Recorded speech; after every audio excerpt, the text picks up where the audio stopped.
Hi, welcome to a movie I watched, a series by a guy about movies by a guy who doesn't particularly like them. Uh, this week, though, I do want to talk about a movie that I did really enjoy, being the Dungeons and Dragons movie. Now, I saw this a few weeks ago when it first came out, and it was genuinely a really good movie. And I recognize that me making this video now is a lot later than it really needed to be, than it really should have been. There's really no way to justify that. I just didn't make the video when it came out, but I'm making it now, so whatever. Um, the Dungeons and Dragons movie is probably the closest I've seen to any media portraying the feeling of playing D&D. And obviously there have been other pieces of media that represent D&D at various points. Um, Stranger Things is the big example where that was like a big, kind of like a relatively important thing. That's at least why I watched the first season, was because I heard it was about D&D. I was lied to. But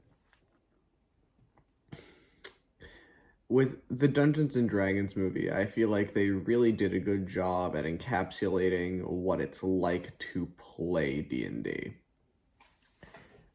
In a lot of really fun ways. Some of my favorite bits are just jokes that aren't really explained, but just kind of happen.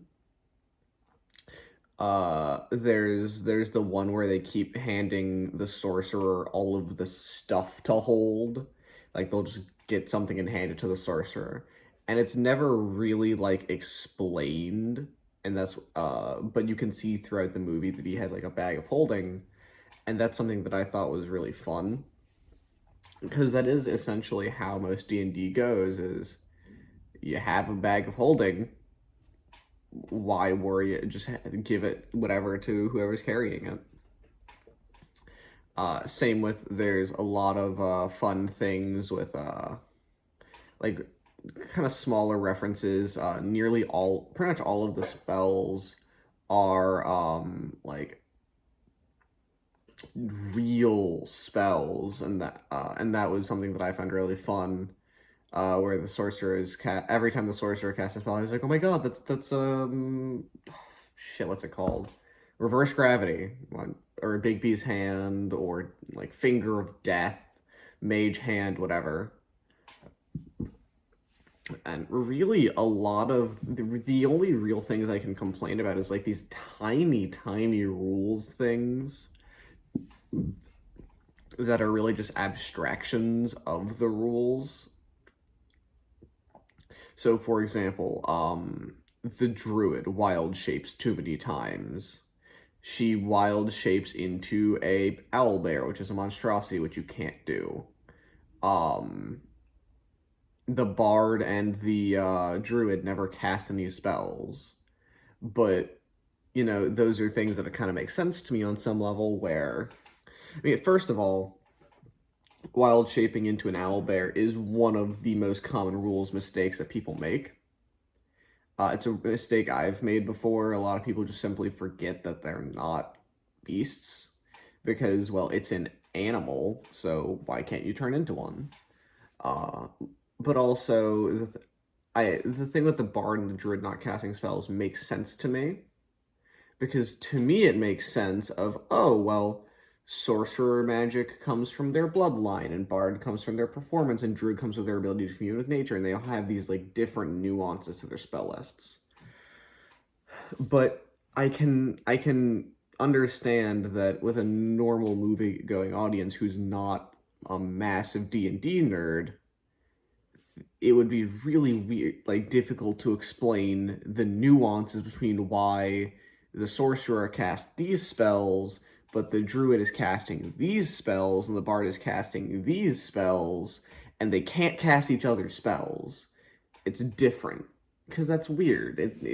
It's without going into explaining things like the weave and just how magic works in the Forgotten Realms, and that would just not be interesting for a lot of people. Hell, most D&D players don't really think about it. It's just how the game works. But also, I can see why they didn't want multiple spellcasters because it's just a not it it it creates the way they did it creates a lot more identity for the individual characters where you don't have three casters and a barbarian. You have a barbarian and a bard and a druid and a sorcerer rather than just those three being kind of collectively the spellcasters.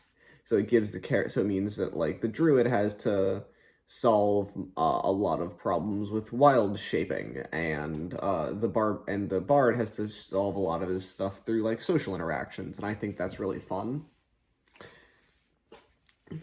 Uh, and I think that's also why they gave part of why they gave the druid more wild shapes than she should necessarily have, because if that's going to be her identity, it needs to be something that she can do freely enough that she can do it multiple times. Like there's that really awesome chase sequence where she's like escaping the castle from the warlock, and I thought that was really interesting, and like a really cool use of wild shape as like a as a mechanic. And there's also just a lot of really interesting things that get pointed out as every time I see anyone talk about the movie, which I think really goes to show its depth as a film. But the sorcerer, his big arc, okay, is learning how to be more confident. A lot of his issues throughout the movie come from the fact that he's not confident. He's not confident in his abilities. He doesn't trust himself. Uh, and over the course of the movie, he kind of gets more and more confident and which turns it into him being able to cast better. And so it took me until someone pointed it out to me, but it's because he's a sorcerer. Sorcerer's spellcasting stat is charisma. As he's becoming more charismatic, which is, like in D&D, your confidence is represented by charisma. As he's becoming more confident, more charismatic, he's becoming a better sorcerer, and that's so cool to me. Like it would have been so easy to just not think about it, just make him a wizard because wizards are way more iconic, but he's a sorcerer, so it ties better into the narrative. And that is so cool to me. And I the final fight of the movie where they're fighting the warlock is probably in my opinion is in my opinion the best scene for any like D&D player, because that is how I imagine fights working. Like, and because there's just so many fun things. Like they both cast Bigby's hand, and they're like trying to like use the hands to destroy the other's hand. It's really like that's a cool scene. Can you do that in D&D? I don't fucking know. I don't care. It's just cool. That's why I think it makes such a good D&D movie, where it kind of serves as, in my opinion, the idealized vision of what D&D should look like. Like when you're picturing it in your head, the D&D movie is what it should look like. At least to me. That's the kind of D&D I enjoy, that's a little stupid, a little sincere, but cool. So I think it does that very well. I think they really did their research. I think they really tried to do D&D justice. I remember hearing in interviews that the actors all had to play their characters in a campaign prior to filming, and I think it paid off really well. I think they all do an excellent job, and it's just a really interesting thing. And I've seen some people claim that, like, oh, this or that is a plot hole, which I disagree with. The big one is at the end, the barbarian gets stabbed with, like, a red wizard's blade. I don't think that's a real thing, but it makes sense in the kind of nebulous, what canon is whatever you say it is, attitude that D&D has. That basically says, like, oh, if you get stabbed by a red wizard's blade, it'll kill you and destroy your soul, blah, blah, blah. You can't get better. And so they use this, like, magic item, which the bard was gonna use to revive his dead wife, but uses it on the barbarian instead. And a lot of people are like, oh, why didn't they just cut her head off and use Revivify, which they should have had? And my answer to that is because it would be fucking psychopathic.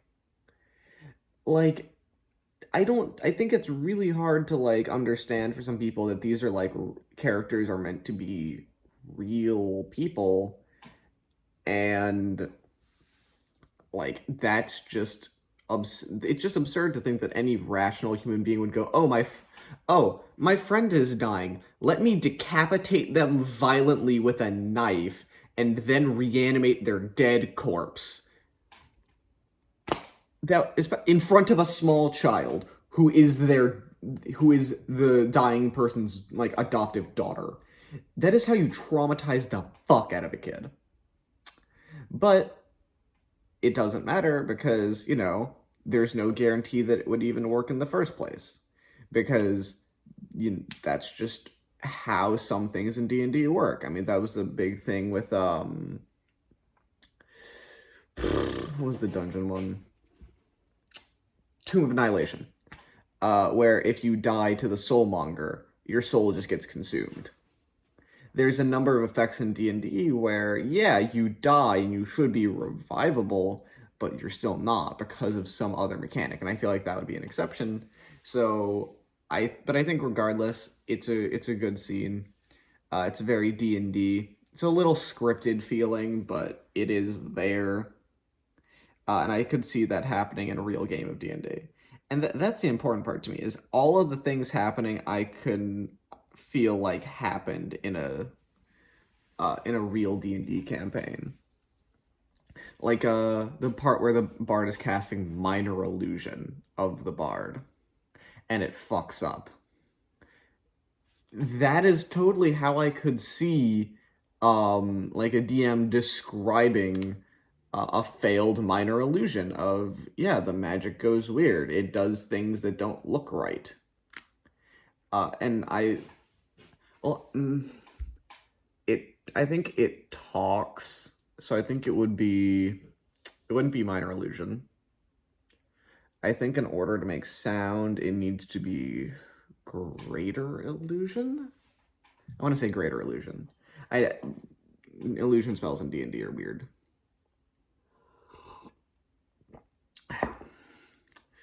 But it's a very fun movie. There's a lot of things about it that I really enjoy. There's really nothing that I looked at and said, this is bad. And I would recommend it to any D&D fan. Even non-D&D fans, I think, can get a lot out of it. It's just a good movie. I liked the villain. I thought he was a very... So I think the Warlock was fine. I think her backstory was good.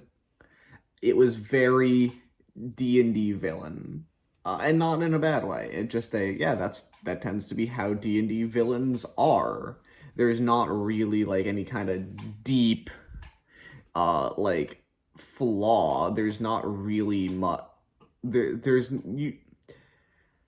You're not necessarily always going to have a very well-formulated villain who you can relate to. Because as a DM, you don't want that most of the time. You don't want your players to go, oh, maybe they have a point. You want them to go, oh no, the evil villain, we must go on a quest to kill them. Because that's D&D, so for this, I feel like it works very well. And same with the other antagonist. I forget his name. But I'll just call him, like, King or whatever. Because that's basically what he was. He was, like, the king of the area. He... Was it... I think it was Forge. Yeah, his name is Forge.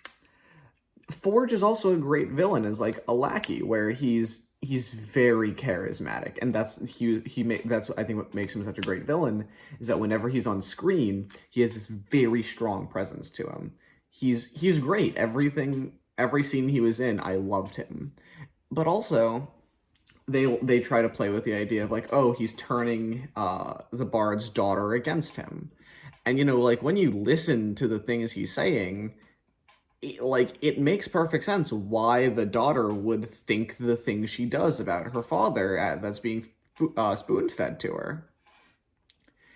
And I think that again is what makes him a good villain, is that he's not relatable. He's a vile piece of shit, but he's not like he doesn't just he's not convincing because the writers say he is. He's genuinely, at least to me, the things he's saying make a lot of sense. It's totally understandable why this young child would be taking the word of this authority figure uh on like all of these things. And I think that's what makes him good. Uh and I think he's just a really good I think he's a good villain, and I think he really sells the movie just in terms of, he gives the bard his motivation, which gives the barbarian his motivation, and that's what kind of gets the whole thing kick-started.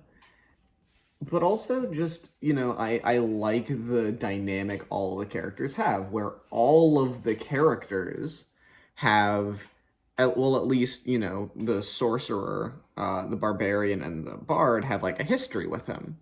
So, they know him, there's a connection there. And the druid is kind of the odd one out, but she has a connection to the sorcerer, so I think it really works. But also, she has a connection to him just less personally, where he's trying to cut into her forest, so he really ties everything together, which makes him a good villain. But the warlock is there kind of behind him so that, once they like get him out of the way, once he's dealt with, there's still another villain behind that. So you're not really so it kind of gives you both this really charismatic villain who is he's an asshole, uh and he's greedy and he sucks, but his motivation is just greed, which isn't an especially intense motivation, but it works. It works as a motivator for both him and the party. But then you have the Red Wizard who is there, or the Warlock, who is there, and she also makes a great villain because she has this kind of aura of just being evil. She is quintessentially evil. There's no reasoning with her, there's no redemption, she's just evil. And I think that makes a really good dynamic. But also, I think it's really interesting how they tie the paladin into her, where they're both part of that same. They both have relations to that same kind of organization, but the paladin has left it. And I think that's a really good idea for a paladin. I think it makes a lot of sense because paladins are defined by their oath. He's not inherently holy, but he is oath-bound. And and he's also a fun character. He very like I could very much tell that like his character in a real D&D game would have been, oh, this guy just wants to like, show up for a few sessions, plays a bit, leaves.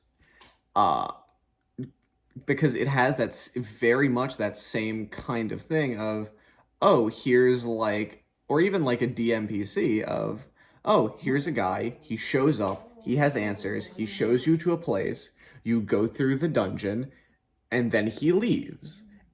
And he just deals with the combat stuff. And I think I think he's a fun character. I think all the characters are fun. I think the druid was probably my favorite, but I think they're all good. I think their dynamic is really good. And I think there's a lot of really fun scenes. Like any of the heist scenes are really good. But I think the D&D movie is definitely something that I would recommend to pretty much everyone. If you like fantasy, if you like D&D, if you like found family, any of that, it's just a really good movie. The only people I wouldn't recommend it to are people who hate fun and magic. So,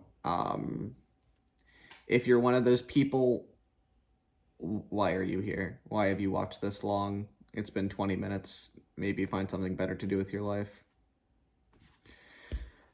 Well, anyway, that's about as much as I have to say. I'd appreciate it if you, like, comment, subscribe, whatever. It's your choice. Bye.